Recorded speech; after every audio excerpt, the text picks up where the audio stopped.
Welcome to battle field. This is Satish. ఏపీలో parliament fight పై clarity వచ్చింది. ఇప్పటికే వైసీపీ 24 మంది అభ్యర్థులను ప్రకటించగా టీడీపీ 13 మందితో లోక్సభ అభ్యర్థుల జాబితా విడుదల చేసింది. కూటమి సర్దుబాట్లలో భాగంగా మిత్రపక్షాలకు 8 సీట్లు వదిలేసింది టీడీపీ. ఇందులో జనసేన 2, బీజేపీ 6 చోట్ల పోటీ చేయనున్నాయి. ఇక టీడీపీ 4 చోట్ల అభ్యర్థులను పెండింగ్లో పెట్టగా బీజేపీ ఒక్కరిని ప్రకటించలేదు. జనసేన నుంచి కాకినాడ, మచిలీపట్నం నియోజకవర్గాలకు అభ్యర్థులు ఖరారైనా అధికారికంగా ప్రకటించాల్సి ఉంది. టీడీపీ ప్రకటించిన నియోజకవర్గాల్లోనూ ఇంకా పెండింగ్లో ఉన్న నియోజకవర్గాల్లో పోటీ ఎలా ఉండనుందో ఇప్పుడు మీకు పిన్ పాయింటెడ్గా అందించబోతున్నాను.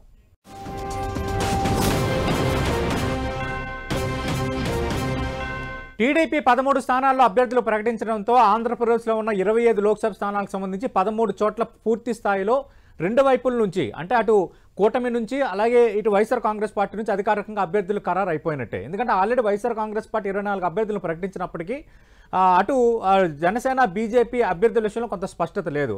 పవన్ కళ్యాణ్ పిఠాపురం అసెంబ్లీ నుంచి పోటీ చేస్తామని ప్రకటించిన, కాకినాడ నుంచి ఉదయం అభ్యర్థిగా ప్రకటించిన సందర్భంలో అవసరమైతే స్వాప్ చేసుకుంటామని చెప్పడం ద్వారా కొంత మళ్ళీ దానిలో ఒక సందిగ్ధతను ఆయన ఇంకా మిగిలే ఉంచారు. ఈ నేపథ్యంలో అటు జనసేన నుంచి ఇంకా మచిలీపట్నం అభ్యర్థి కూడా ఖరారు కాని నేపథ్యం కనిపిస్తోంది. మచిలీపట్నం నుంచి పార్టీలో చేరిన వైఎస్ఆర్ కాంగ్రెస్ పార్టీ నేత, సిట్టింగ్ ఎంపీ బాలశౌరి పోటీకి రంగం సిద్ధమైన ఇంకా అధికారికంగా జనసేన అభ్యర్థిని ప్రకటించలేదు. అలాగే భారతీయ జనతా పార్టీ పోటీ చేసే 6 స్థానాల్లో అభ్యర్థులు ఇంకా ప్రకటించలేదు. కాబట్టి కరెక్టుగా కరాఖండిగా 13 స్థానాలకు సంబంధించి అభ్యర్థులు అయితే పూర్తిగా ఖరారయ్యారు. అక్కడ పరిస్థితి ఎలా ఉంది, మిగతా 12 చోట్ల ఎవరెవరు బరిలో ఉండొచ్చు, రాజకీయం ఎలా ఉంది, నేను మీకు వివరించబోతున్నాను. మొదటగా ఖరారైన నియోజకవర్గాలు చూసుకుంటే ఉత్తరాంధ్ర నుంచి వద్దాం. శ్రీకాకుళం నుంచి మనకు తెలుసు Rammohan Naidu Telugu Desam party sitting MP, తిరిగి ఆయనే శ్రీకాకుళం నుంచి పోటీ చేస్తున్నారు. ఒక రకంగా రాజకీయంగా తిరుగులేదన్నట్టుగా కింజరాపు ఫ్యామిలీ శ్రీకాకుళంలోని టీడీపీ రాజకీయాలను శాసిస్తోంది. గత ఎన్నికల్లో విజయం సాధించారు. వైఎస్ఆర్ కాంగ్రెస్ పార్టీ హవా ఉన్నప్పటికీ గత ఎన్నికల్లో 25 ఎంపీ స్థానాలకు కాను 22 ఎంపీ స్థానాలు వైఎస్ఆర్ కాంగ్రెస్ పార్టీ గెలుచుకున్నప్పటికీ రాష్ట్ర వ్యాప్తంగా తెలుగుదేశం పార్టీ గెలుచుకున్న 3 స్థానాలు, 1 విజయవాడ, 2 గుంటూరు, 3 శ్రీకాకుళం. ఇక్కడ ఇంట్రెస్టింగ్ ఫ్యాక్టర్ ఒకటి మనం మాట్లాడుకోవాలి. విజయవాడ ఎంపీ కేసీఆర్ నాని ఇప్పుడైతే తెలుగుదేశం పార్టీలో లేరు, ఆయన వైఎస్ఆర్ కాంగ్రెస్ పార్టీలో చేరారు. వైఎస్ఆర్ కాంగ్రెస్ పార్టీ అభ్యర్థిగా విజయవాడ నుంచి రంగంలో దిగుతున్నారు. ఇక గుంటూరు ఎంపీ అయితే పూర్తిగా ఎన్నికల్లోని పోటీ చేయని గల్లా జయదేవ్ స్పష్టంగా ప్రకటించేశారు. ఈ నేపథ్యంలో గత ఎన్నికల్లో గెలిచిన 3 సిట్టింగ్ ఎంపీల్లో 1 సిట్టింగ్ ఎంపీ మాత్రమే ఒక రకంగా ఈసారి పోటీ చేస్తున్నట్టు, అతనే రామ్మోహన్ నాయుడు. ఈసారి తిరిగి సిట్టింగ్ ఎంపీగా శ్రీకాకుళంలో ఆయన పోటీ చేస్తున్నారు. పేరాడ తిలక్ వైఎస్ఆర్ కాంగ్రెస్ పార్టీ అభ్యర్థిగా పేరాడ తిలక్ రంగంలో ఉండబోతున్నారు. కళింగ సామాజిక వర్గానికి చెందిన వ్యక్తి. పేరాడ తిలక్ గత ఎన్నికల్లో అసెంబ్లీ అభ్యర్థిగా పోటీ చేసి ఓడిపోయిన నేపథ్యం అయితే కనిపిస్తోంది. కానీ ఒక రకంగా వైఎస్ఆర్ కాంగ్రెస్ పార్టీ పేరాడ తిలక్ ఒక మంచి అవకాశం ఇచ్చిందన్నదే పార్టీ నేతలు చెప్తున్నమాట. ఎందుకంటే శ్రీకాకుళం ఎంపీ స్థానానికి ధర్మాన ప్రసాదరావు పేరు వినిపించింది, ధర్మాన కృష్ణదాస్ పేరు వినిపించింది, చాలా రకాల పేర్లు వినిపించాయి. అయితే అంతకుముందు పోటీ చేసిన దువ్వాడ శ్రీనివాస్ కూడా కళింగ సామాజిక వర్గానికి చెందిన వ్యక్తి. స్వల్ప తేడాతో ఓడిపోయారు రామ్మోహన్ నాయుడు చేతిలో. కానీ ఈసారి కూడా మళ్ళీ అదే కళింగ సామాజిక వర్గానికి చెందిన పేరాడ తిలక్ వైఎస్ఆర్ కాంగ్రెస్ పార్టీ అవకాశం ఇచ్చింది. శ్రీకాకుళం లోక్సభ నియోజకవర్గానికి సంబంధించి అయితే చాలా స్పష్టత వచ్చేసింది. వైఎస్ఆర్ కాంగ్రెస్ పార్టీ నుంచి పేరాడ తిలక్ అభ్యర్థిగా పోటీ చేస్తున్నారు. తెలుగుదేశం అభ్యర్థిగా రామ్మోహన్ నాయుడు ఖరారు అవడంతో టీడీపీ, జనసేన, బీజేపీ కూటమి ఉన్నాయి కాబట్టి కూటమి అభ్యర్థిగా రామ్మోహన్ నాయుడు రంగంలో దిగుతున్నారు. గత 2 ఎన్నికల్లోనూ వరుసగా రామ్మోహన్ నాయుడు గెలిచారు. మరి ఈసారి హ్యాట్రిక్ సాధిస్తారా, రామ్మోహన్ నాయుడు స్పీడ్కు పేరాడ తిలక్ బ్రేక్లు వేస్తారా, మనం ఇంకా వేచి చూడాల్సిన పరిస్థితి కనిపిస్తోంది. ఇక విశాఖపట్నంకి సంబంధించి కూడా చాలా రకాలైన చర్చలు జరిగాయి. ఎందుకంటే విశాఖపట్నంకి సంబంధించి బొత్స ఝాన్సీ లక్ష్మిని సమన్వయకర్తగా వైఎస్ఆర్ కాంగ్రెస్ పార్టీ ప్రకటించి చాలా రోజులైంది. బొత్స సత్యనారాయణ సతీమణిగా బొత్స ఝాన్సీ లక్ష్మి గతంలోనే, అంటే 2009లోనే ఆమె ఎంపీగా గెలిచిన అనుభవం ఉంది. అలాగే జడ్పీ చైర్మన్గా చేశారు. అంతకుమించి బొత్స కుటుంబం ఉత్తరాంధ్రలో రాజకీయ ప్రాబల్యం ఉండడం, బొత్స సత్యనారాయణ సీనియర్ నేతగా ఉన్న నేపథ్యం ఒక ఎత్తు. కానీ విశాఖ నుంచి తొలిసారిగా ఆమె బరిలో దిగుతున్న వాతావరణం. ఎందుకంటే విశాఖపట్నంకు సంబంధించి సిట్టింగ్ ఎంపీగా ఉన్న ఎంవీబీ సత్యనారాయణ చౌదరి ఈసారి పోటీకి విముఖత చూపడం, మధ్యలో కొన్ని పరిణామాలు చోటు చేసుకోవడం, ఆయనకు విశాఖ దక్షిణ నియోజకవర్గాన్ని అప్పగించడం, ఈ పరిణామాల నేపథ్యంలో ఒక బలమైన క్యాండిడేట్ కోసం వైఎస్ఆర్ కాంగ్రెస్ పార్టీ తీవ్ర ప్రయత్నం చేసింది. ఎందుకంటే విశాఖ లోక్సభ నియోజకవర్గం సంబంధించి అర్ధబలం, అంగబలం 2 ఉండాల్సిన అంశం కాబట్టి బొత్స తన భార్యను రంగంలో దించడానికి ప్రపోజల్ పెట్టడం, అన్ని రకాలుగా మేము బాధ్యత పడతామని హామీ ఇవ్వటం, ఈ నేపథ్యంలో బొత్స ఝాన్సీని వైఎస్ఆర్ కాంగ్రెస్ పార్టీ చాలా రోజుల కిందటే సమన్వయకర్తగా ప్రకటించేసింది. మొన్న అఫీషియల్గా లోక్సభ అభ్యర్థుల లిస్టు ఇడుపులపాయలు అనౌన్స్ చేసిన లిస్టులో బొత్స ఝాన్సీ పేరు అధికారికంగా ఖరారైపోయింది. అయితే తెలుగుదేశం పార్టీ తిరిగి పోటీ చేస్తుందా చేయదా అన్న మీమాంస ఇప్పటికీ కొనసాగింది. ఫైనల్గా తెలుగుదేశం పార్టీ 13 మందితో రిలీజ్ చేసిన జాబితాలో మాతుకుపల్లి భరత్ పేరు అధికారికంగా వచ్చేసింది కాబట్టి ఆ సస్పెన్స్కు ఒక రకంగా తెరపడిపోయింది. ఎందుకంటే విశాఖపట్నం స్థానానికి సంబంధించి ఆల్రెడీ జీవీఎల్ నరసింహారావు భారతీయ జనతా పార్టీ నుంచి ఎక్స్పెక్ట్ చేశారు. భారతీయ జనతా పార్టీకి ఈ సీట్ కావాలని ఆ పార్టీ గట్టిగా ఇన్సిస్ట్ చేసిందన్న ప్రచారం బలంగా సాగింది. ఈ నేపథ్యంలో మళ్ళీ ఆయనకు వస్తుందా రాదా మాతుకుపల్లి భరత్ కన్న చర్చ చాలా రకాలుగా వినిపించింది. గత ఎన్నికల్లో మాతుకుపల్లి భరత్ రెండో స్థానంలో నిలిచారు. మాతుకుపల్లి భరత్ విషయానికి వస్తే మాజీ ఎంపీ, విశాఖ నుంచి గెలిచిన మాజీ ఎంపీ ఎంవీఎస్ మూర్తికి మనవడుగా ఉన్నారు. అలాగే గీతం విద్యా సంస్థలకు సంబంధించి చైర్మన్గా ఉన్నారు. అంతకు మించి ప్రముఖ సినీ నటుడు, హిందూపురం ఎమ్మెల్యే, చంద్రబాబు నాయుడుకి స్వయాన బావైన బాలకృష్ణ చిన్నల్లుడుగా భరత్ ఉన్నారు. అంటే ఇన్ని ఫ్యాక్టర్స్ ఉన్నాయి భరత్ విషయంలో. తిరిగి ఒక రకంగా భారతీయ జనతా పార్టీ గట్టిగా ఈ స్థానాన్ని పట్టుబట్టినప్పటికీ అటు బాలకృష్ణ చిన్నల్లుడు కావడం, అలాగే గత ఎన్నికల్లో స్వల్ప తేడాతో ఓడిపోవడం, వీటన్నిటి నేపథ్యంలో చంద్రబాబు నాయుడు మాత్రం ఖచ్చితంగా విశాఖపట్నం మీ టీడీపీ పోటీ చేస్తామని కరాఖండిగా చెప్పిన నేపథ్యంలో కొంతవరకు మాట నెగ్గించుకున్నారనే మనం అనుకోవాలి. ఈ నేపథ్యంలో మాతుకుపల్లి భరత్ రెండోసారి ఈసారి విశాఖ లోక్సభ బరిలో రంగంలో దిగుతున్నారు. మరి ఈసారి ఆయనకు అదృష్టం వరిస్తుందో లేదో చూడాలి. ఎందుకంటే అటువైపు బొత్స ఝాన్సీ లక్ష్మి చాలా బలమైన క్యాండిడేట్, బొత్స సత్యనారాయణకు విశాఖపట్నంలోనూ కూడా బలమైన వర్గం ఉంది. అంతకుమించి విశాఖ లోక్సభ పరిధిలో కొంత ప్రాబల్యం కలిగిన ఓటు బ్యాంక్ ఉన్న తూర్పు కాపు సామాజిక వర్గంకు సంబంధించిన వ్యక్తి బొత్స ఝాన్సీ లక్ష్మి కాబట్టి మరి మాతుకుపల్లి భరత్ వర్సెస్ బొత్స ఝాన్సీ లక్ష్మి మధ్య ఆ పోరు ఏ విధంగా ఉండబోతుంది అనేది అందరూ ఆసక్తిగా ఎదురు చూస్తున్నారు. అయితే ఒక ఫ్యాక్టర్ మనం ఏంటంటే గత ఎన్నికల్లోనూ 151 సీట్లు వైఎస్ఆర్ కాంగ్రెస్ పార్టీ గెలుచుకున్నప్పటికీ విశాఖ సిటీ పరిధిలో 4 అసెంబ్లీ స్థానాలను తెలుగుదేశం పార్టీ జయజిక్కించుకుంది. ఇప్పటికి కూడా ఎవరు అవునన్నా కాదన్నా విశాఖ సిటీ పరిధిలో ఉన్న లోక్సభ అసెంబ్లీ నియోజకవర్గాల్లో తెలుగుదేశం పార్టీ హవా ఉంది, వైఎస్ఆర్ కాంగ్రెస్ పార్టీకి గట్టి పోటీ ఇస్తుందన్నది వైఎస్ఆర్ కాంగ్రెస్ పార్టీ నేతలు కూడా చాలా సందర్భాల్లో ఒప్పుకుంటున్నారు. ఈ నేపథ్యంలో మాతుకుపల్లి భరత్ కూడా చాలా గట్టి పోటీ అయితే ఇవ్వబోతున్నారు. మాతుకుపల్లి భరత్ వర్సెస్ బొత్స ఝాన్సీ లక్ష్మి మధ్య నువ్వా నేనా అన్నట్టు ఒక బిగ్ ఫైట్ సాగర తీరంలో జరగబోతోంది. నెక్స్ట్ అమలాపురం ఇది ఎస్సీ రిజర్వ్ నియోజకవర్గం. అమలాపురంకి సంబంధించి గత ఎన్నికల్లో చింత అనురాజ వైఎస్ఆర్ కాంగ్రెస్ పార్టీ నుంచి విజయం సాధించారు. ఈసారి సిట్టింగ్ ఎంపీ చింత అనురాజను వైఎస్ఆర్ కాంగ్రెస్ పార్టీ పక్కన పెట్టింది. అయితే రాపాక వరప్రసాద్ గత ఎన్నికల్లో జనసేన అభ్యర్థిగా రాజోలు ఎస్సీ రిజర్వ్ నియోజకవర్గం నుంచి గెలిచి పొందిన రాపాక వరప్రసాద్ తర్వాత వైఎస్ఆర్ కాంగ్రెస్ పార్టీకి కనెక్ట్ అయిన నేపథ్యం మనం చూసాం. ఈసారి రాపాక వరప్రసాద్కు ఎంపీ అభ్యర్థిగా వైఎస్ఆర్ కాంగ్రెస్ పార్టీ అవకాశం ఇచ్చింది. అమలాపురం ఎస్సీ రిజర్వ్ నియోజకవర్గం సంబంధించి గతంలోనే ఎంపీగా గెలిచి లోక్సభ స్పీకర్గా పనిచేసిన జీఎంసీ బాలయోగి తనయుడు గంటి హరీష్ మాధుర్ రెండోసారి తన అదృష్టాన్ని పరీక్షించుకుంటున్నారు. అమలాపురం ఇది ఎస్సీ రిజర్వ్ నియోజకవర్గం. ఎస్సీ ఓట్ బ్యాంక్ ఎంత బలంగా ఉంటుందో అలాగే ప్రొపోర్షనేట్గా కాపు సామాజిక వర్గం ఓట్లు కూడా చాలా బలంగా ఉంటాయి. ఆ తర్వాత శెట్టి బలిజ ఓట్లు కూడా కొంత డామినేట్ ఓట్లుగా ఉన్నాయి. అలాగే 1-2 నియోజకవర్గాల్లో మత్స్యకారు ఓట్లు కూడా చాలా కీలకంగా ఉన్నాయి.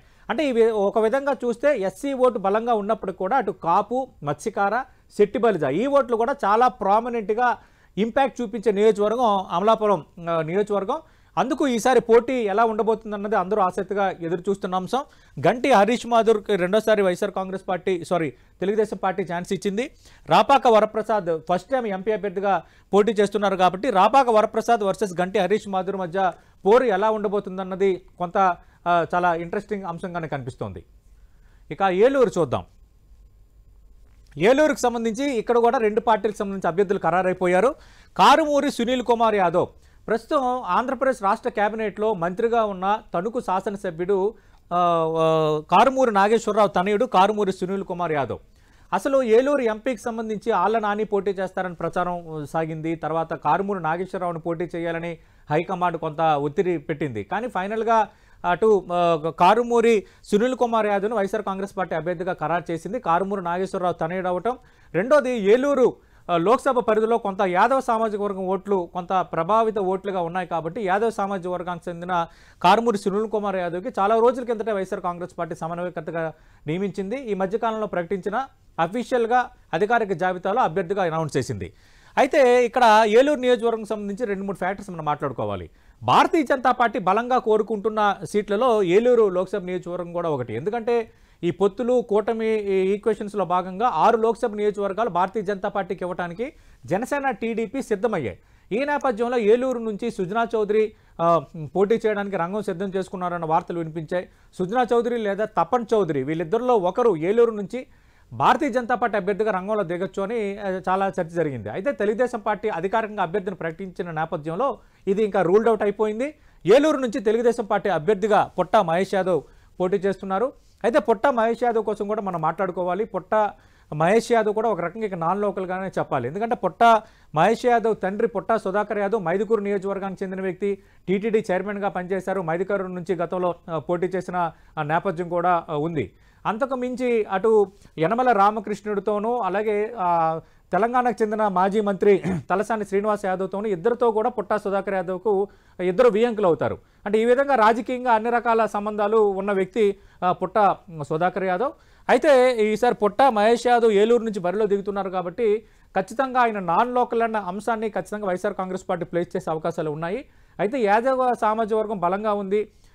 ఏలూరు లోక్సభ పరిధిలో జనసేన ఇంపాక్ట్ బలంగా ఉంది. అలాగే టీడీపీ కూడా 2-3 పాకెట్స్లో బలంగా ఉంది కాబట్టి ఖచ్చితంగా నెగ్గుకు రాగలం అన్న భావనలో తెలుగుదేశం పార్టీ ఉంది. ఎట్టి పరిస్థితుల్లో ఆ ఛాన్స్ ఇవ్వబోమని వైఎస్ఆర్ కాంగ్రెస్ పార్టీ ఉంటుంది.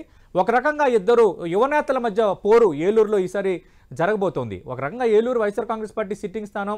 కోటగిరి విద్యాధర్రావు తనయుడు కోటగిరి శ్రీధర్ గతంలో ఎంపీగా గెలుపొందారు. ఆయన పోటీకి విముఖత చూపిన నేపథ్యంలోనే వైఎస్ఆర్ కాంగ్రెస్ పార్టీ చాలా అభ్యర్థులను వెతికి చివరికి కారుమూరి సునీల్ కుమార్ యాదవ్ను సెలెక్ట్ చేసింది. ఈసారి కారుమూరి సునీల్ కుమార్ యాదవ్ వర్సెస్ పొట్టా మహేష్ యాదవ్ మధ్య ఏలూరు పోరు జరగబోతుంది. చూద్దాం ఏం జరగబోతుందో. ఇక విజయవాడ హాట్ విజయవాడ అనాలి. ఎందుకంటే ప్రస్తుతం తెలుగుదేశం పార్టీకి మొన్నటి వరకు సిట్టింగ్ ఎంపీగా ఉండి ఆ పార్టీలో ఉన్న కొన్ని విభేదాల కారణంగా రాజీనామా చేసిన 24 గంటల్లోనే, అంటే తర్వాత వైఎస్ఆర్ కాంగ్రెస్ పార్టీలో చేరిన 24 గంటల్లోనే వైఎస్ఆర్ కాంగ్రెస్ పార్టీ సమన్వయకర్తగా కేసినేని నానిని ఆ పార్టీ ప్రకటించింది. మొన్న అధికారికంగా విడుదల చేసిన జాబితాలో విజయవాడ అభ్యర్థిగా కేసినేని శ్రీనివాస్ అభ్యర్థిత్వాన్ని ఖరారు చేసింది. ఇక్కడ ఇంట్రెస్టింగ్ ఫ్యాక్టర్ ఏంటంటే ఇద్దరు అన్నదమ్ముల మధ్య పోరు జరగబోతోంది. ఎందుకంటే విజయవాడ రాజకీయంగా ఎక్కువగా చైతన్యవంతమైన లోక్సభ నియోజకవర్గం. అక్కడ కుల సమీకరణాలు కానీ సామాజిక వర్గ సమీకరణాలు కానీ చాలా హై లెవెల్ రాజకీయాలు చేసే వాతావరణంలో ఉంటాయి.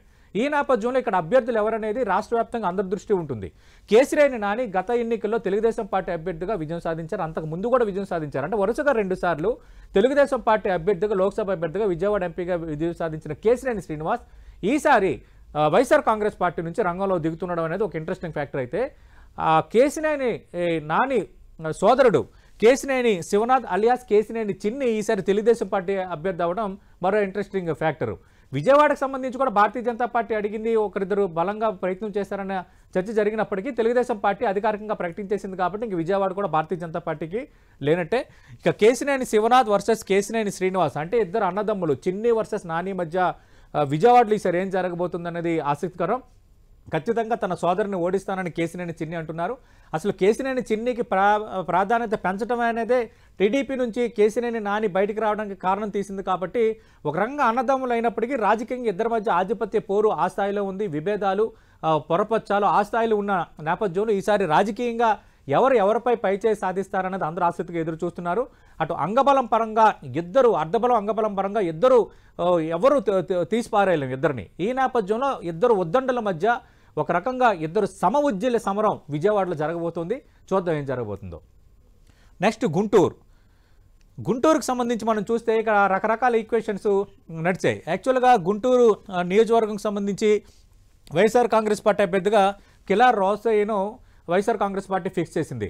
అంతకంటే ముందు ఉమ్మారెడ్డి వెంకటేశ్వర్లు ఆ తనయుణ్ణి అనౌన్స్ చేసింది. తర్వాత మళ్ళీ సవరించుకొని కిలారు రోసయ్య, ఆల్రెడీ ఆయన పొన్నూరు సిట్టింగ్ శాసనసభ్యుడిగా ఉన్నారు.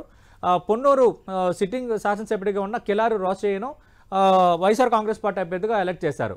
ఈయన ఉమ్మారెడ్డి వెంకటేశ్వర్లకు స్వయాన అల్లుడు కావటం అనేది అక్కడ ఒక కీలకమైన అంశం.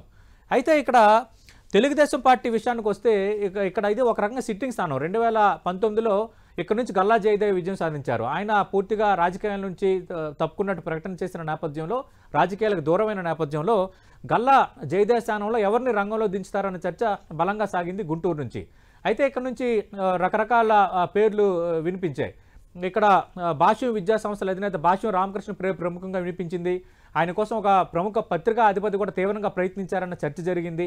అయినప్పటికీ కూడా పెమ్మసాని చంద్రశేఖర్కు తెలుగుదేశం పార్టీ అవకాశం ఇచ్చింది. అధికారికంగా ప్రకటన కూడా వచ్చేసింది. పెమ్మసాని చంద్రశేఖర్ ఒక రకంగా యుఎస్ రిటర్న్ మంచి వైద్యుడిగా ఆయనకి గుర్తింపు ఉంది. అయితే గత ఎన్నికల్లో ఆయన నరసరావుపేట లోక్సభ నియోజకవర్గం టికెట్ ఆశించారు, కానీ దక్కలేదు. కానీ ఈసారి నరసరావుపేట లోక్సభ అభ్యర్థిత్వం కోసం ఆయన తీవ్ర ప్రయత్నాలు చేస్తున్న నేపథ్యంలో నరసరావుపేట లోక్సభకు సంబంధించి ప్రస్తుతం సిట్టింగ్ ఎంపీగా ఉన్న శ్రీకృష్ణదేవరాయలు వైఎస్ఆర్ కాంగ్రెస్ పార్టీకి రాజీనామా చేయడం, తెలుగుదేశం పార్టీలో చేరడం, తెలుగుదేశం పార్టీ నరసరావుపేట అభ్యర్థిగా ఆయన అనౌన్స్ చేసిన నేపథ్యంలో పెమ్మసాని చంద్రశేఖర్కు వెంటనే గుంటూరు నియోజకవర్గానికి తెలుగుదేశం పార్టీ అధినేత హామీ ఇచ్చారు. ఇప్పుడు అధికారికంగా ప్రకటించేశారు. కాబట్టి పెమ్మసాని చంద్రశేఖర్ వర్సెస్ కిల్లారి రోషయ్య మధ్య ఈసారి ఆసక్తికరమైన పోరు గుంటూరులో జరగబోతుంది. చూద్దాం ఇక్కడ ఎలా ఉండబోతుందో. తెలుగుదేశం పార్టీ 13 లోక్సభ స్థానాలకు అధికారికంగా అభ్యర్థులను ప్రకటించింది. ఇంకా కూటమికి సంబంధించి 12 స్థానాలకు ఇంకా పూర్తి స్థాయిలో స్పష్టత రావాల్సి ఉన్న నేపథ్యంలో అటు ప్రకటించిన 13 లోక్సభ స్థానాల్లో ప్రకటించాల్సిన 12 లోక్సభ స్థానాల్లో పరిస్థితులు ఎలా ఉన్నాయి, అభ్యర్థులు స్థితిగతులు, ఎవరు బలాబలాలు ఎలా ఉన్నాయి అన్న దానిపై 10 టీవీ అందిస్తున్న విశ్లేషణ మీరు చూస్తున్నారు. నరసరావుపేటకు సంబంధించి నేను చెప్పాను, గత ఎన్నికల్లో వైఎస్ఆర్ కాంగ్రెస్ పార్టీ అభ్యర్థిగా పోటీ చేసి విజయం సాధించిన లావు శ్రీకృష్ణదేవరాయలు ఈసారి టీడీపీ అభ్యర్థిగా రంగంలో దిగుతుండడం అనేది ఇంట్రెస్టింగ్. అయితే అటు చాలా రకాల పేర్లు వినిపించాయి. నరసరావుపేటకు సంబంధించి చాలా రకాల పేర్లు వినిపించాయి. కొందరిని పోటీ చేయమని అడిగారు. కొన్ని పేర్లు వచ్చి కొంత రచ్చ కూడా అయ్యింది వైఎస్ఆర్ కాంగ్రెస్ పార్టీలో. ఈ నేపథ్యంలో నెల్లూరు సిటీకి సంబంధించి శాసనసభ్యుడిగా ఉండి వైఎస్ జగన్మోహన్ రెడ్డి తొలి విడత కేబినెట్లో నీటిపారుదల మంత్రిగా పనిచేసిన అనిల్ కుమార్ యాదవ్ను నరసరావుపేట నియోజకవర్గం నుంచి వైఎస్ఆర్ కాంగ్రెస్ పార్టీ రంగంలో దించింది. అంటే ఒక బీసీ అభ్యర్థిని రంగంలో దించాలన్న ఒక ప్లాన్ నేపథ్యంలో కొంత గందరగోళం ఏర్పడినప్పటికీ ఫైనల్గా అనిల్ కుమార్ యాదవ్ను ఫిక్స్ చేశారు. ఒక రకంగా ఈ నాన్లోకి అయినప్పటికీ కూడా బాగానే దూసుకుపోతున్నారని వైఎస్ఆర్ కాంగ్రెస్ పార్టీ నేతలు ఒకవైపు చెప్తున్న వాతావరణం మనకి కనిపిస్తోంది. ప్రధానంగా ఇక్కడ ఒక బీసీ అభ్యర్థిని ఖచ్చితంగా పెట్టాలన్న వైఎస్ఆర్ కాంగ్రెస్ పార్టీ వ్యూహం వెనుక కూడా ఒక ప్రధానమైన కారణం ఉంది. నరసరావుపేట లోక్సభ పరిధిలో ఉన్న 7 అసెంబ్లీ స్థానాల్లో 7 చోట్ల అందరూ ఓసీ సామాజిక వర్గానికి చెందిన వాళ్ళే శాసనసభ్యులుగా ఉన్నారు. అటు కమ్మ, కాపు, అలాగే రెడ్డి, ఈ 3 సామాజిక వర్గానికి చెందిన వాళ్ళే మెజార్టీగా ఎమ్మెల్యేలుగా ఉన్న నేపథ్యంలో ఖచ్చితంగా ఒక బీసీ అభ్యర్థిని మనం లోక్సభ అభ్యర్థిగా పెడితే అది కొంచెం సోషల్ ఈక్వేషన్ బ్యాలెన్స్ అవుతుందన్న ఒక ఆలోచనలో భాగంగానే ఒక బీసీ అభ్యర్థిగా అనిల్ కుమార్ యాదవ్ను వైఎస్ఆర్ కాంగ్రెస్ పార్టీ రంగంలో దించింది. మరి వైఎస్ఆర్ కాంగ్రెస్ పార్టీ వ్యూహం ఫలిస్తుందో లేదో చూడాలంటే మనం ఫలితాలు వచ్చినంత వరకు వెయిట్ చేయాల్సిన వాతావరణం. ఒక రకంగా ఈ 7 అసెంబ్లీ స్థానాల్లో కొంత బలంగా వైఎస్ఆర్ కాంగ్రెస్ పార్టీ ఉండడం అనేది మాకు అడ్వాంటేజ్ అని ఆ పార్టీ చెప్పుకుంటుంది. కానీ లావు శ్రీకృష్ణదేవరాయలు వివాద రైతులుగా ఉన్నారు, ఎమ్మెల్యేలతో కూడా బాగానే ఉన్నారు, బలమైన వర్గం ఉంది, ఆయనపై కొంత సింపతి కూడా ఉందని తెలుగుదేశం పార్టీ చెప్తోంది. ఏదేమైనా ఇక్కడ కూడా ఇద్దరు సమఉజ్జీల మధ్య ఫైట్ చాలా సీరియస్గా ఉండబోతోంది. అనిల్ కుమార్ యాదవ్ ఒక బీసీ అభ్యర్థిగా ఇప్పటికే చాలా నియోజకవర్గాల్లో ప్రచార సభల్లో హోరెత్తిస్తున్నారు. లావు శ్రీకృష్ణదేవరాయలు అధికారికంగా ప్రకటన వచ్చింది కాబట్టి ఆయన దాదాపు రంగంలో దిగేశారు. ఏదేమైనా ఈసారి నరసరావుపేట నియోజకవర్గం సంబంధించి పోరైతే ఆసక్తికరంగా ఉండబోతోంది. నెక్స్ట్ బాపట్లకు సంబంధించి ఇది ఎస్సీ రిజర్వ్ నియోజకవర్గం. బాపట్ల టి కృష్ణప్రసాద్ తెలుగుదేశం పార్టీ అభ్యర్థిగా రంగంలో దిగబోతున్నారు. కృష్ణప్రసాద్ ఎస్సీ సామాజిక వర్గానికి చెందిన వ్యక్తి, మాజీ ఐపీఎస్ ఆఫీసర్ కూడా. ఉమ్మడి ఆంధ్రప్రదేశ్లోనూ ఆయన వివిధ హోదాల్లో ఐపీఎస్ అధికారిగా పనిచేశారు. చాలామందికి ఆయన సుపరిచితమే. అయితే బాపట్ల ఇది ఎస్సీ రిజర్వ్ నియోజకవర్గం నేపథ్యంలో ఎవరిని బరిలో దించుతాము అన్న లెక్కల్లో తెలుగుదేశం పార్టీ చాలా ఆలోచన చేసింది. ఎందుకంటే అటు ఉండవెల్లి శ్రీదేవి, తాడికొండ శాసనసభ్యురాలుగా ఉండవెల్లి శ్రీదేవి ఎమ్మెల్సీ ఎన్నికల్లో క్రాస్ ఓటింగ్ పాల్పడ్డారన్న కారణాల నేపథ్యంలో అటు వైఎస్ఆర్ కాంగ్రెస్ పార్టీ ఆమెను ఎక్స్పెల్ చేయటం, స్పీకర్ అన్నత వేయటం, ఈ అంశాలన్నీ చోటు చేసుకున్నాయి. అయితే ఉండవెల్లి శ్రీదేవికి బాపట్ల లోక్సభ ఇస్తారన్న ప్రచారం బలంగా సాగినప్పటికీ కూడా ఫైనల్గా ఆమె బలమైన క్యాండిడేట్ కాదు. ఎందుకంటే వైఎస్ఆర్ కాంగ్రెస్ పార్టీ ఆల్రెడీ నందిగాం సురేష్ను అధికారికంగా ప్రకటించిన నేపథ్యంలో నందిగాం సురేష్ను ఆమె ఢీకొట్టలేదన్న ఒక అంచనాకి తెలుగుదేశం పార్టీ వచ్చిందన్న చర్చ జరిగింది. అక్కడి నుంచే చాలామంది అభ్యర్థులు పోటీ పడినప్పటికి కూడా దగ్గుమల్లి ప్రసాదరావు అనే అభ్యర్థి కూడా పోటీ పడ్డారు. ఆయన మాజీ ఐఆర్ఎస్ అధికారి. అయితే ఆయనకు చిత్తూరు లోక్సభ స్థానాన్ని కేటాయించారు. ఎందుకంటే అది కూడా ఎస్సీ రిజర్వ్ నియోజకవర్గం కాబట్టి ఫైనల్గా తెలుగుదేశం పార్టీ టి కృష్ణప్రసాద్ను రంగంలో దించింది. ఇక నందిగామ సురేష్ ఆల్రెడీ గత ఎన్నికల్లో వైఎస్ఆర్ కాంగ్రెస్ పార్టీ అభ్యర్థిగా విజయం సాధించారు. సిట్టింగ్ ఎంపీ నందిగామ సురేష్ కూడా మారుతారు, ఆయన్ని వేరే నియోజకవర్గానికి మారుస్తారన్న, అసెంబ్లీ స్థానానికి మారుస్తారన్న చర్చ జరిగినప్పుడు కూడా దానికి కూడా పటాపంచలైపోయింది. వైఎస్ఆర్ కాంగ్రెస్ పార్టీ 175 అసెంబ్లీ స్థానాలకు అధికారికంగా అభ్యర్థులను ప్రకటించేసింది. ఒక అనకాపల్లి మినహా 24 లోక్సభ స్థానాలకు అభ్యర్థుల్ని ప్రకటించేసింది. కాబట్టి ఇంకా ఆ విషయంలో రెండు అనుమానమే లేదు. కాబట్టి ఈసారి బాపట్లలో సిట్టింగ్ ఎంపీగా ఉన్న నందిగామ సురేష్తో టి కృష్ణప్రసాద్ మాజీ ఐపీఎస్ అధికారి తెలుగుదేశం పార్టీ అభ్యర్థిగా రంగంలో దిగబోతున్నారు. యాక్చువల్గా కృష్ణప్రసాద్ భారతీయ జనతా పార్టీలో ఉన్నారు. భారతీయ జనతా పార్టీలో చాలా సీరియస్ పాలిటిక్స్ చేస్తున్నారు. అయితే ఇప్పుడున్న మారిన పరిస్థితుల నేపథ్యంలో కృష్ణప్రసాద్ తెలుగుదేశం పార్టీకి కనెక్ట్ అయి తెలుగుదేశం పార్టీ నేతగా ఈసారి బాపట్ల నియోజకవర్గం నుంచి బరిలో దిగుతున్నారు. ఈ విషయాన్ని మనం గుర్తించాలి. ఇక నెక్స్ట్ నెల్లూరుకు సంబంధించి ఒకసారి మనం చూద్దాం. నెల్లూరులో చాలా ఆసక్తికరమైన పరిణామాలు చోటు చేసుకున్నాయి. వేమిరెడ్డి ప్రభాకర్ రెడ్డి వైఎస్ఆర్ కాంగ్రెస్ పార్టీ రాజ్యసభ సభ్యుడిగా ఉన్నారు. అలాగే ఆయన అటు నెల్లూరు అసెంబ్లీ స్థానాలకు సంబంధించి నేను నెల్లూరు వైఎస్ఆర్ కాంగ్రెస్ పార్టీ అభ్యర్థిగా రంగంలోకి దిగుతానని చాలా రోజుల కింద ఒక ప్రకటన చేశారు. ఆయన నెల్లూరు లోక్సభ అభ్యర్థిగా రంగంలోకి దిగడానికి సిద్ధమయ్యారన్న నేపథ్యంలో ఆయన కొన్ని కండిషన్స్ పెట్టారు.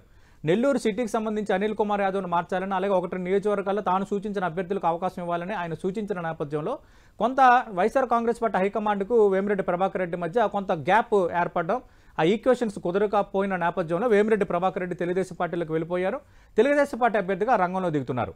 అయితే మరి నెల్లూరు నుంచి ఎవరిని బరిలో దించాలి? వేమిరెడ్డి ప్రభాకర్ రెడ్డి ఒక రకంగా ఆర్థిక వనరుల పరంగా పరిపుష్టి గల నేత, చాలా డామినేటింగ్ ఉన్న నేత కాబట్టి అలాంటి నేతనే బరిలో దించాలని చాలా ఆప్షన్స్ వెతుకున్నప్పటికీ వైఎస్ఆర్ కాంగ్రెస్ పార్టీకి ఆప్షన్ దొరకలేదు. ఈ నేపథ్యంలో ఆ పార్టీకి సంబంధించిన ప్రధాన కార్యదర్శిగా ఉండి రాజ్యసభ సభ్యుడిగా ఉన్న విజయసాయిరెడ్డిని వైఎస్ఆర్ కాంగ్రెస్ పార్టీ అభ్యర్థిగా రంగంలో దించింది. ఆయన నెల్లూరు జిల్లాకు చెందిన వ్యక్తే. ఒక రకంగా ఇద్దరు మిత్రులు, యాక్చువల్ విజయసాయిరెడ్డి, వేమిరెడ్డి ప్రభాకర్ రెడ్డి కలిసి వైఎస్ జగన్మోహన్ రెడ్డి పాదయాత్ర నుంచి చాలా రాజకీయ పరిణామాలు, రాజకీయపరమైన పొందికలు, అంశాల నేపథ్యంలో కీలకంగా వ్యవహరించారు.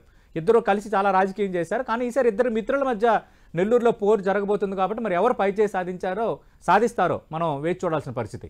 ఇక కర్నూలు లోక్సభ విషయానికి వస్తే కర్నూలు లోక్సభ అభ్యర్థిగా ఎవరు రంగంలో దిగుతారన్న చర్చ బలంగా సాగింది. వైఎస్ఆర్ కాంగ్రెస్ పార్టీ సిట్టింగ్ స్థానం, సిట్టింగ్ ఎంపీకి వైఎస్ఆర్ కాంగ్రెస్ పార్టీకి ఛాన్స్ ఇవ్వని ముందుగానే చెప్పడం, ఆయన పార్టీకి దూరం అవటం, ఈ పరిణామాలన్నీ చోటు చేసుకున్నాయి.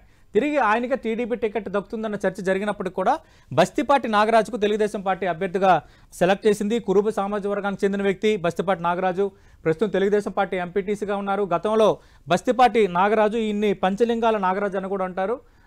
పంచలింగాల నాగరాజు తల్లి సర్పంచ్గా పనిచేస్తారు. ఒక రకంగా ముందు నుంచి కూడా టీడీపీ కుటుంబం, కర్నూలు అసెంబ్లీ స్థానానికి చెందిన వ్యక్తులు బస్తిపాటి నాగరాజు కానీ ఆయన ఫ్యామిలీ కానీ గతంలో సినిమా రంగంలో కూడా ఆయన పనిచేశారంటారు. రియల్ ఎస్టేట్లో కూడా ఒక 2 రాళ్ళు సంపాదించుకున్నారనేది ఒక లెక్క. అంతకు మించి కురుబ సామాజిక వర్గానికి కర్నూలు నుంచి చాలా రోజుల తర్వాత అవకాశం దక్కడం అనేది ఇక్కడ అత్యంత కీలకంగా మాట్లాడుకుంటున్నారు. ఎందుకంటే కర్నూలు ఎంపీ స్థానం అంటే కోట్ల ఫ్యామిలీ, కేఈ కృష్ణమూర్తి ఫ్యామిలీ, అటు గౌడ అలాగే రెడ్డి సామాజిక వర్గాల ఆధిపత్యమే చాలా బలంగా చాలా రోజుల పాటు సాగిన నేపథ్యం మనకు కనిపించింది.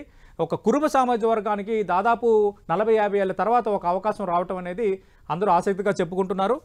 ప్రస్తుతం ఉన్న సోషల్ ఈక్వేషన్స్లో భాగంగానే బస్తిపాటి నాగరాజుకు తెలుగుదేశం పార్టీ అభ్యర్థిగా ఖరారు చేసింది. మరి చంద్రబాబు నాయుడు నమ్మకాన్ని బస్తిపాటి నాగరాజు ఎంతవరకు నిలబెట్టుకుంటారో మనం వేచి చూడాల్సిన పరిస్థితి కనిపిస్తోంది.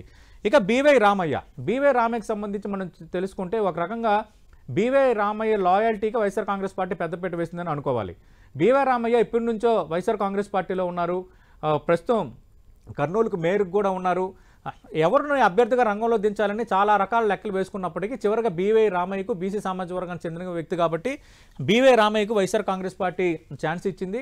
ఒక రకంగా బీవై రామయ్య వర్సెస్ బస్తిపాటి నాగరాజు మధ్య పోటీ జరగబోతోంది. కర్నూలు ఎంపీ బరిలో ఇద్దరు కొత్త అభ్యర్థులు, ఇద్దరు ఫస్ట్ టైం ఎంపీ అభ్యర్థులుగా బరిలో దిగుతున్నారు కాబట్టి చూద్దాం ఎవరికి అదృష్టం వరించబోతుందో. నెక్స్ట్ నంద్యాలకు సంబంధించి మనం చూస్తే పోచా బ్రహ్మానందరెడ్డి వైఎస్ఆర్ కాంగ్రెస్ పార్టీ అభ్యర్థి, ప్రస్తుతం సిట్టింగ్ ఎంపీ, తిరిగి ఆయనకే వైఎస్ఆర్ కాంగ్రెస్ పార్టీ అవకాశం కల్పించింది.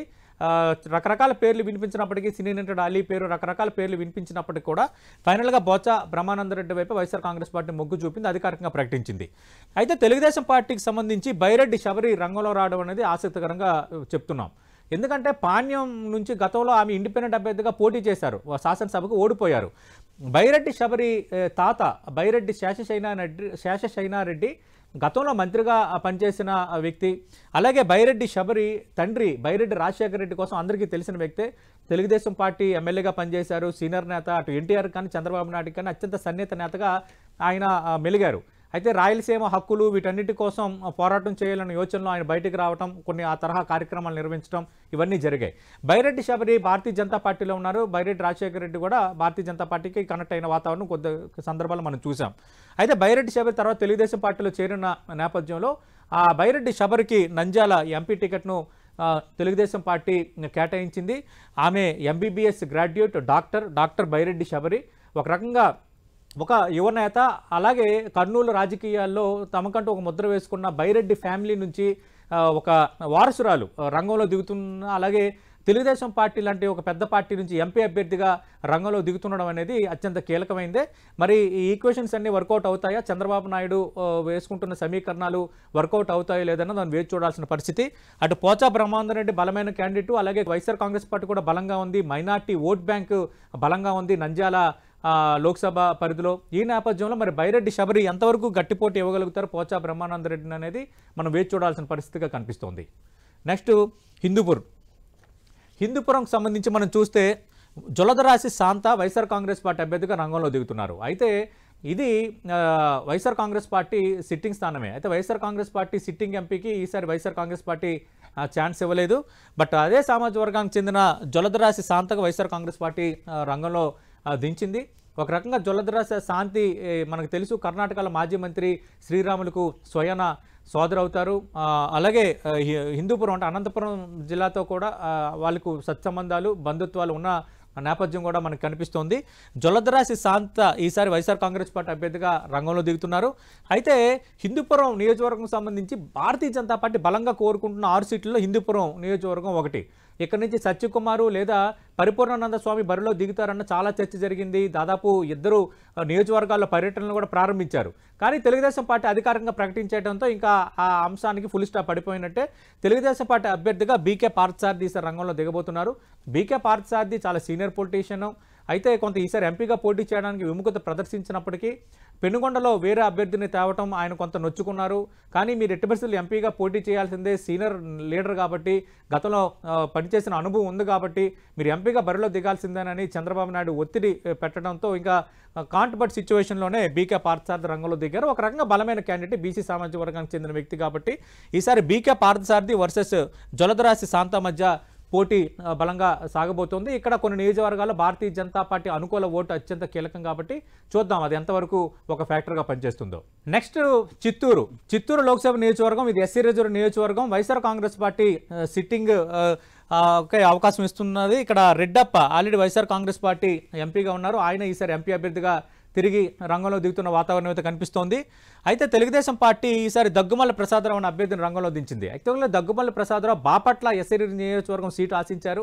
ఈయన మాజీ ఐఆర్ఎస్ అధికారి. కానీ అక్కడ ఈక్వేషన్స్ కుదరని నేపథ్యంలో టీ కృష్ణప్రసాద్కు తెలుగుదేశం పార్టీ అక్కడ అభ్యర్థిగా అవకాశం ఇచ్చిన నేపథ్యంలో దగ్గుమల్ల ప్రసాదరావుకు చిత్తూరు కూడా ఎస్సీ రిజర్వ్ నియోజకవర్గం కాబట్టి అవకాశం ఇచ్చారు. మరి ఈ మార్పు చేర్పు ఎంతవరకు తెలుగుదేశం పార్టీకి ప్లస్ అవుతుందో మనం వేచి చూడాల్సిన పరిస్థితి.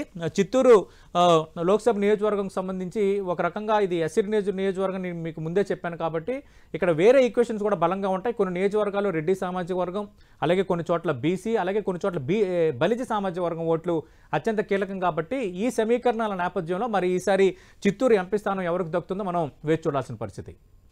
కూటమికి సంబంధించి తెలుగుదేశం పార్టీ 13 స్థానాలకు అభ్యర్థులను ప్రకటించింది కాబట్టి అక్కడ రాజకీయం ఎలా ఉందో మనం ఇప్పటివరకు చూసాం. ఆల్రెడీ వైఎస్ఆర్ కాంగ్రెస్ పార్టీ 24 స్థానాలకు అభ్యర్థులు ప్రకటించిన నేపథ్యంలో ఈ 13 నియోజకవర్గాల్లో సమీకరణాలు ఏ విధంగా వర్కౌట్ కాబోతున్నాయనేది మనం ఇప్పటివరకు విశ్లేషించుకున్నాం.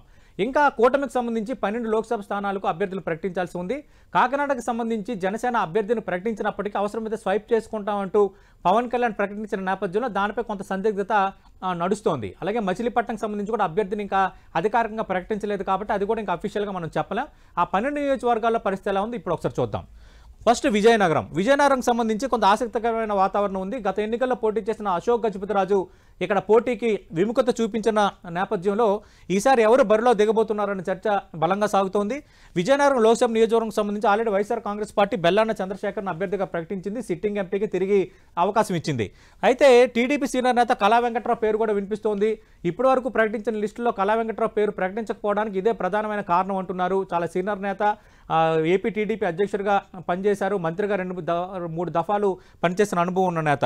అయితే భారతీయ జనతా పార్టీకి సీటు వదిలేయడానికి తెలుగుదేశం పార్టీ కొంత సుముఖంగా ఉందంటున్నారు. బట్ భారతీయ జనతా పార్టీ అయిష్టత ప్రదర్శిస్తుంది అంటున్నారు. ఈ నేపథ్యంలో ఇక్కడ ఏం జరగబోతుంది అన్నది అందరూ ఆసక్తిగా ఎదురు చూస్తున్నారు. ఒకవేళ భారతీయ జనతా పార్టీ కేటాయిస్తే అవసరమైతే నాకైనా ఒక అవకాశం ఇవ్వండి రాజ్యసభ ఎంపీగా ఉన్న సీఎం రమేష్ కూడా ఇక్కడ ప్రయత్నాలు చేస్తున్నట్టుగా చెప్తున్నారు. ఎందుకంటే సీఎం రమేష్ భారతీయ జనతా పార్టీ నేత అయినప్పటికీ తెలుగుదేశం పార్టీ నేతలతో సత్సంబంధాలు ఉన్న నేపథ్యంలో నెగ్గుకు రాగలనన్న భావనలోనే ఆయన విజయనగరం లేదా అనకాపల్లి 2 లోక్సభ స్థానాల్లో ఏదో ఒక ఛాన్స్ కోసం ఆయన ప్రయత్నం చేస్తున్నట్టుగా చెప్తున్నారు. చూద్దాం ఇక్కడ ఫైనల్గా ఏం తేలబోతుందో. అనకాపల్లి ఇది జనరల్ సీటు. ఇంట్రెస్టింగ్ ఏంటంటే అనకాపల్లిలో వైఎస్ఆర్ కాంగ్రెస్ పార్టీ కూడా అభ్యర్థిని ప్రకటించలేదు. బూడి ముత్యాల నాయుడు ప్రస్తుతం రాష్ట్ర మంత్రిగా ఉన్నారు, మాడుగుల శాసనసభ్యుడిగా ఉన్నారు, లిస్టులో అభ్యర్థిగా ప్రకటించారు. అయితే బూడి ముత్యాల నాయుడు లాంటి సీనియర్ నేతని అనకాపల్లి ఎంపీగా రంగంలో దించి బూడి ముత్యాల నాయుడు కుమార్తెకు మాడుగుల కేటాయించే అవకాశాలు ఉన్నాయన్నట్టుగా కొత్తగా చర్చ జరుగుతోంది. ఒక బలమైన క్యాండిడేట్ ఇంతకు మించి లేరన్నది వైఎస్ఆర్ కాంగ్రెస్ పార్టీకి అంచనాకు వచ్చిందంటున్నారు. చూద్దాం, దీనికి ఇంకా అధికార ప్రకటన రావాల్సి ఉంది. అయితే జీవీఎల్ నరసింహారావు విశాఖ ఎంపీగా చాలా ప్రయత్నాలు చేసుకున్నారు. కానీ విశాఖకు తెలుగుదేశం పార్టీ అభ్యర్థిగా ప్రకటించిన నేపథ్యంలో ఇప్పుడు పక్కనే ఉన్న అనకాపల్లి నియోజకవర్గంపై జీవీఎల్ నరసింహారావు కన్నుపడింది. సీఎం రమేష్ కూడా ఆల్రెడీ ట్రై చేస్తున్నారు. కాబట్టి మరి భారతీయ జనతా పార్టీకి దాదాపు అనకాపల్లి సీటు ఫిక్స్ అయిపోయినట్టే తెలుగుదేశం పార్టీ ఈ వర్గాల నుంచి వస్తున్న ఇన్ఫర్మేషన్ నేపథ్యంలో మరి జీవీఎల్ నరసింహారావు, జీఎం రమేష్లు ఎవరు అభ్యర్థి కాబోతున్నారు కూటమి నుంచి అనేది మనం వేచి చూడాలి. నెక్స్ట్ అరకు ఎస్టీ రిజర్వ్ నియోజకవర్గం. ఇక్కడ కూడా తెలుగుదేశం పార్టీ అభ్యర్థులు ప్రకటించలేదు. భారతీయ జనతా పార్టీకి కేటాయించిన 6 స్థానాల్లో ఇది కూడా ఉందంటున్నారు. 2014 ఎన్నికల్లో వైఎస్ఆర్ కాంగ్రెస్ పార్టీ ఎంపీగా విజయం సాధించి ఆ తర్వాత ఆ పార్టీకి దూరమైన కొత్తపల్లి గీత ఈసారి భారతీయ జనతా పార్టీ అభ్యర్థిగా దాదాపు రంగంలో దిగడం ఖాయంగా కనిపిస్తోంది. కూటమి అభ్యర్థిగా ఆమె రంగంలో ఉండబోతున్నారు. చెట్టి తనూజారాన్ని వైఎస్ఆర్ కాంగ్రెస్ పార్టీ ఇప్పటికే అభ్యర్థిగా ప్రకటించింది. గతంలో ఎమ్మెల్యేగా ఉండి అవకాశం దక్కని చెట్టి పాల్గొన్న కుమార్తె చెట్టి తనూజారానికి వైఎస్ఆర్ కాంగ్రెస్ పార్టీ ఎంపీ అభ్యర్థిగా అవకాశం ఇవ్వటం అనేది ఇక్కడ మనం ప్రధానంగా ప్రస్తావించాల్సిన అంశం. నెక్స్ట్ కాకినాడకు సంబంధించి ఇక్కడ ఏం జరగబోతుంది అన్నది అందరికీ ఆసక్తికరమే. అటు కాకినాడ నుంచి ఉదయ్ శ్రీనివాస్ ఎంపీ అభ్యర్థిగా పోటీ చేస్తారని పవన్ కళ్యాణ్ ప్రకటించినప్పటికీ అవసరమైతే అటు మోడీ, అమిత్ షా ఆదేశిస్తే నేను ఎంపీగా పోటీ చేస్తాను, బీజేపీ అధిష్టానం నన్ను అడిగిందని పవన్ కళ్యాణ్ మధ్యలో ఒక సస్పెండ్కు తెర లేపారు. మళ్ళీ ఈ నేపథ్యంలో అవసరమైతే మేము స్వైప్ చేసుకుంటామంటూ వేదికగానే ప్రకటించారు. కాబట్టి మళ్ళీ ఏమైనా పవన్ కళ్యాణ్ బరిలో దిగొచ్చా ఫ్యూచర్లోని, మళ్ళీ ఉదయమోహనే రంగంలో ఉంటారా అనేది ఆసక్తికరంగా కొంత సందిగ్ధత, కొంత అనుమానం అటు జనసేనలోను కూటమిలోనూ ఉంది, ఇటు వైఎస్ఆర్ కాంగ్రెస్ పార్టీలోనూ ఉంది. బట్ వైఎస్ఆర్ కాంగ్రెస్ పార్టీ విషయానికి వస్తే చలంశెట్టి సునీల్ వైఎస్ఆర్ కాంగ్రెస్ పార్టీ అభ్యర్థిగా ప్రకటించింది. గతంలో ఒకసారి వైఎస్ఆర్ కాంగ్రెస్ పార్టీ టికెట్ మీద పోటీ చేసి ఆయన పరాజయం పాలయ్యారు. దురదృష్టం వెంటాడుతుంది చలంశెట్టి సునీల్కు. ప్రజారాజ్యం నుంచి పోటీ చేశారు, వైఎస్ఆర్ కాంగ్రెస్ పార్టీ నుంచి పోటీ చేశారు, టీడీపీ నుంచి పోటీ చేసి ఓడిపోయారు. మళ్ళీ తిరిగి వైఎస్ఆర్ కాంగ్రెస్ పార్టీ నుంచి ఈసారి అదృష్టాన్ని పరీక్షించుకుంటున్నారు.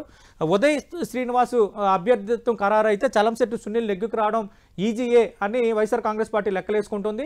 మరి అనూహ్యంగా చివరి నిమిషంలో పవన్ కళ్యాణ్ కనుక కాకినాడ ఎంపీ అభ్యర్థిగా వస్తే ఏం జరగబోతుందన్నది మనం వేచి చూడాలి.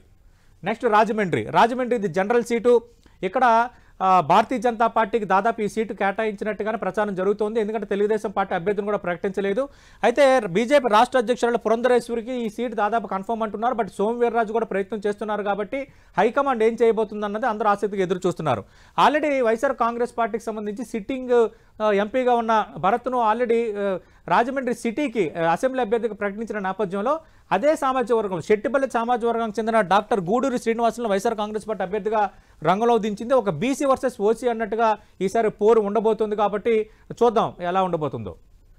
నెక్స్ట్ నరసాపురంకి సంబంధించి గత ఎన్నికల్లో వైఎస్ఆర్ కాంగ్రెస్ పార్టీ అభ్యర్థిగా రఘురామకృష్ణరాజు విజయం సాధించారు. కొంత ఆ పార్టీతో పొరపచ్చాలు వచ్చిన నేపథ్యంలో రెబల్ ఎంపీగా ఉండి కొద్ది రోజుల కింద ఆయన రాజీనామా చేశారు.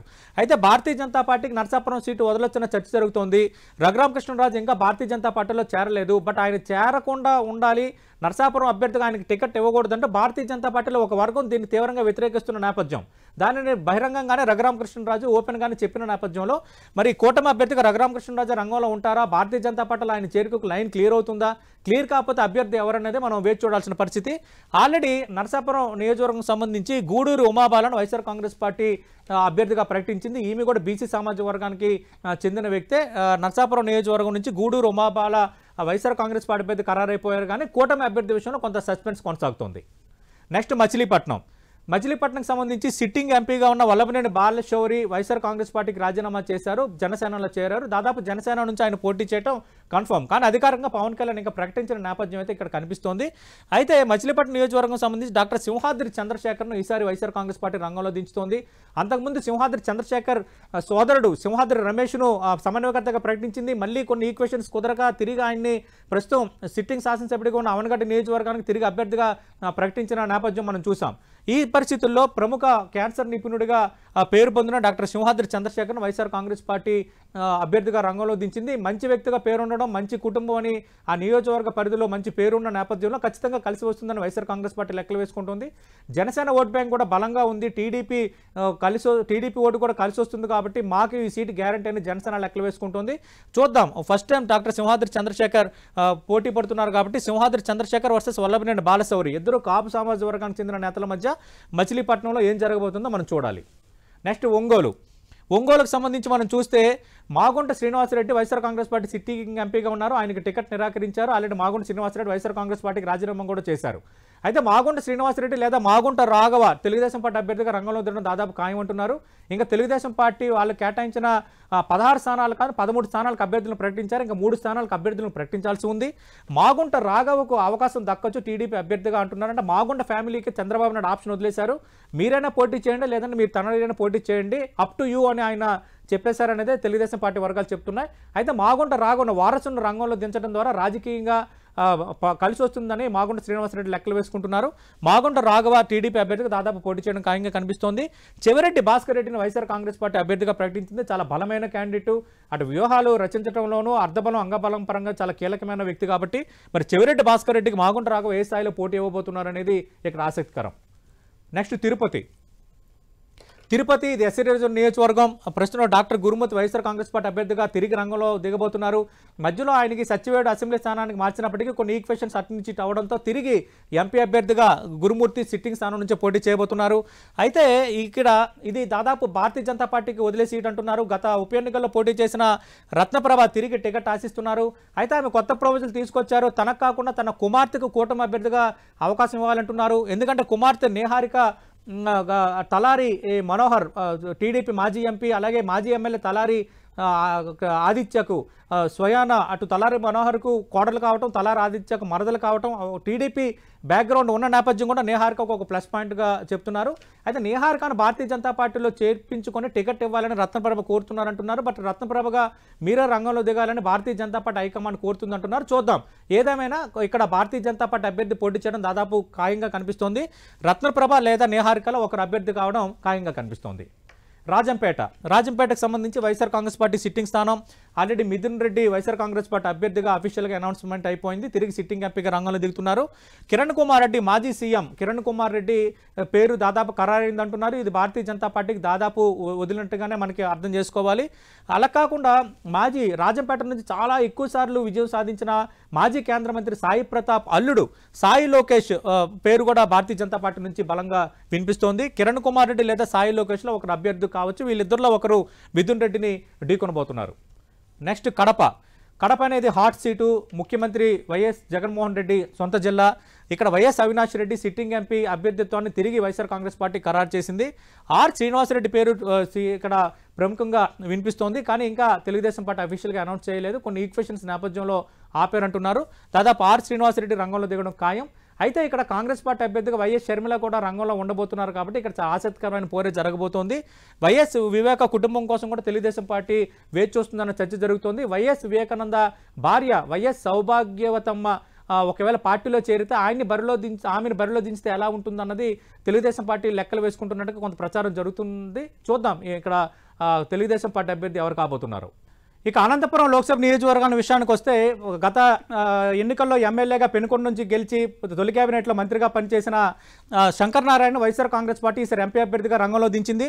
అయితే తెలుగుదేశం పార్టీ నుంచి పూల నాగరాజు ఆ పార్టీ నేత, అలాగే జేసీ ఫ్యామిలీ నుంచి జేసీ పవన్ రెడ్డి ఇద్దరు ప్రయత్నాలు చేస్తున్నారు. పవన్ కోసం చంద్రబాబు నాయుడు సన్నిహిత శిష్యుడు బాగా ప్రెజర్ చేస్తున్నట్టుగా ప్రచారం జరుగుతోంది. ఖచ్చితంగా జేసీ ఫ్యామిలీకి మాకు ఒక అవకాశం ఇవ్వాలన్న ప్రెజర్ ఎక్కువగా ఉందంటున్నారు.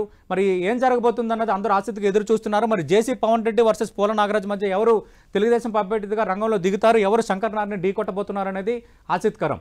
ఇది ఓవరాల్గా ఆంధ్రప్రదేశ్లో ఉన్న 25 లోక్సభ స్థానాల్లో ప్రకటించిన అభ్యర్థులు ఇంకా ప్రకటనకు అందరూ ఎదురు చూస్తున్న లోక్సభ నియోజకవర్గాల్లో రాజకీయ పరిస్థితులపై 10 టీవీ ప్రత్యేక విశ్లేషణ.